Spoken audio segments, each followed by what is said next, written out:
grab a seat, sit down, relax, because it is time for Straight Talk with Jack Graham.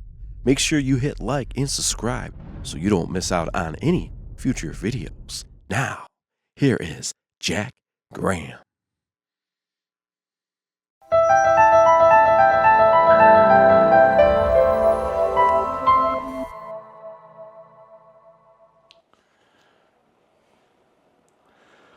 Well, welcome back, everybody, to Straight Talk with Jack. And I have a short video today, but maybe a little bit of an interesting insight into some of the kind of underappreciated reissues that were available this year, 2024. I'm not going to do a top 10. The best of this, the best of that. Leave that to other people who do it quite well. Man, I don't even know I could do a top 10. There are probably 20 good, maybe even more, really great recordings that came out this year, both in jazz, for me, in jazz, and for classical music. And again, please like and subscribe if you enjoy this video. I think I'm up to about 12, a little under 1,300 subscribers, which is pretty amazing for me anyhow. But just try to bring you a little bit of insight and some ideas on what to add to your vinyl collection. And we also have a CD on this one I want to talk to you about too. But I'm going to talk about about CRAFT and CRAFT recordings and some of the contemporary things that have came out this year. Not contemporary meaning contemporary, but contemporary records. Contemporary, historically, as you know, goes back into the 50s in California with Lester Koenig and Roy Danan and the whole gang over there, Bernie Grudman. And they have reissued just a myriad of great stuff over the past number of years. Well, I'm trying to think of one that I didn't enjoy, really. They're all great. But there's a couple, I think, that are really flying under the radar. I think I did a whole video on this. I'm not going to go into it again. But Ray Brown and Gene Harris Trio, Solar Energy. If you have not got this, just go ahead and buy it. If you go back a video or two ago, I go into a lot of depth on this. But it was out of print for a number of years. Came back into print this year, and I'm sure it will go away sooner than later and probably be repressed. It took a number of years to repress it here in 2024. So get it. It's just an amazing sounding record and a musical record. Everybody's playing is superb on there. I already talked about that, but I just want to dwell on two things. One of which is Sonny Rollins and his Way Out West record that came out a few weeks ago, and then two really underrated records. Let's talk about the Sonny Rollins first. You've all seen this. Again, a classic record that has been probably reissued many times over the years. I don't know how many times. It's a great recording. This is the recent recording, came out a couple weeks ago on CRAFT. I think it might have been the last record in their series that they did this year of, I think they did about 10, 11, 12 different records, some Art Pepper, some other people are going to talk about two of them here in a minute. I have two issues with this record. Sonically, it's amazing. We all know the playing is amazing, and it was done really well. Earlier, and I'm not sure if it was this year or it was late last year, the box set, 3 LP box set, came out. Again, 180 grams, Sonny Rollins, and it's called Way Out West is on here, and it's called Go West, the Contemporary Record Albums. The presentation was really done well, and it sounds amazing.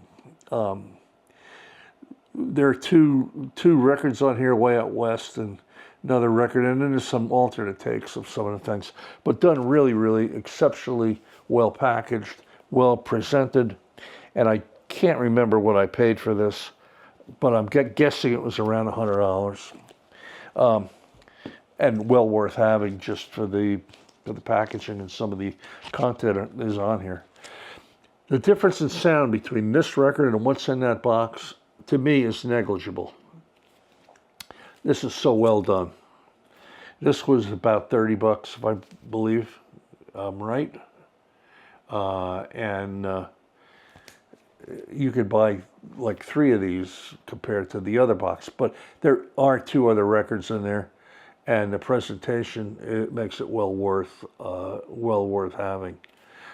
So if you buy this, and you should if you haven't already, I'd also look for this other box if you can find them. I don't know what they're going for these days. They're probably out of print by now.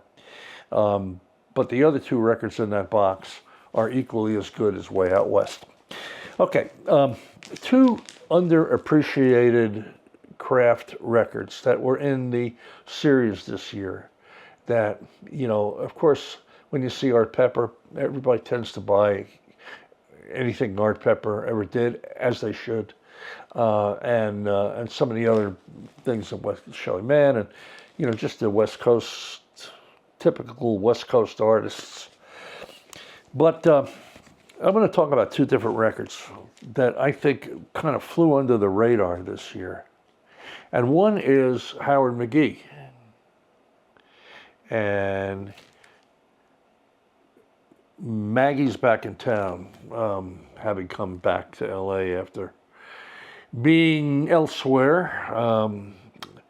Really underrated trumpet player. Kind of a soft, kind of a Blue Mitchell type sound. Really, really interesting sound, but really gets through the changes really well, and just is just really an underrated player for a number of reasons. But this is done with Phineas Newborn, Vinegar, and Shelly Manne, mostly standards. The original record, I believe, was originally done in 1961 on Contemporary, the Black Contemporary label. But this record, again, it's not the Art Pepper, and it's not some of the other popular contemporaries that were issued, but in this series, I would really recommend picking this up. Well recorded, exceptionally well recorded, and a good chance to expose yourself to Howard McGhee. Really, really underrated player, and a great band. On Contemporary Acoustic Sound Series reissues that came out this year, it's CR00710 under the Craft record label, Contemporary. Maybe the most underrated and under talked about, that's a word, reissue in this series was the Ben Webster at the Renaissance. The Renaissance is a jazz club on Sunset Boulevard in LA. Ben Webster is really not an LA player. He was a New York and a European-based player for a lot of years. Of course, worked with Basie and a lot of the swing bands. But what a great record. Jimmy Rolls on piano. Jimmy Rolls, I think his greatest playing was with Zoot Sims on Pablo. Yeah, he did a number of records with Zoot on Pablo. Great player. Jim Hall on guitar. Red Mitchell, really interesting West Coast bass player. And of course, Frankie Butler on drums, who did some recording later on with some other contemporary bands, and plays the rhythm section here is really good. Ben Webster, how did he get to LA? He had an aunt out there who was sick, so he went out and spent some time in LA, a couple of years actually, before he went back to New York to record another record that came out this year I have over here. I can't remember the name of it. But while in LA, he did a couple records, one of which was at the Renaissance, and it was live at the Renaissance. 6 tunes, 3 aside. Georgia My Mind, Caravan, Renaissance Blues, Ole Miss Blues, Stardust, and What Is This Thing Called Love? What a great sound Ben Webster has. When you get this, the first tune I'd like you to listen to is What Is This Thing Called Love? There's something about a live recording. I don't know what it is. Live recordings, just if you get one recorded well, like Contemporary did with the Shelly Man and his men up at the Black Hawk in San Francisco, and this record done in the Renaissance in 1960 or 61? 1960 on Contemporary. Boy, I tell you, you listen to this, it sounds like it was done yesterday. It's been remastered and redone exceedingly well. Of course, Bertie Grundman did the remastering on this, so maybe that's what made it really good. As Bernie worked for Contemporary for a number of years. But What Is This Thing Called Love? What a groove! What a great version of this. And Stardust, which is the next tune on here, is equally as well kind of a ballad. But What Is This Thing Called Love is just an amazing tune. And Ben's sound is just that light, airy sound, but strong enough and just such a tasty player. These 2 records, the Howard McGhee record and Ben Webster at the Renaissance, are both available, and they're in the Contemporary series that came out this year. Please pick these up while they're still here.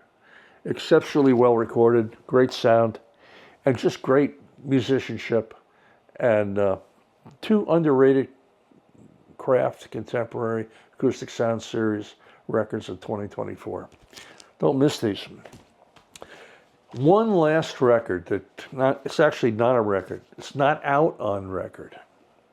It's only out on CD. And it's Keith Jarrett's recording from 1992 at the Deerhead Inn. Deerhead Inn is in the Pocono Mountains in Pennsylvania, frequented by a lot of players, jazz players over the years. Phil Woods has recorded there, a number of people. But this just came out a couple weeks ago. If you have a streamer, stream it, and I think you'll end up buying it. It's called The Old Country. And of course, Peacock and Paul Modi on the drums, recorded in 1992. I think it's some of Jarrett's best playing in the trio form. Kind of like the trio, the standards that he did with the group. But again, live recordings just make things just sound sometimes so much better when they're done right. This one's done right. On ECM Records, just came out a couple weeks ago. I know it's on Amazon, but it's ECM 2828, The Old Country, Keith Jarrett. Anyhow, until next time, thanks for being here, and we'll talk to you soon. Bye-bye.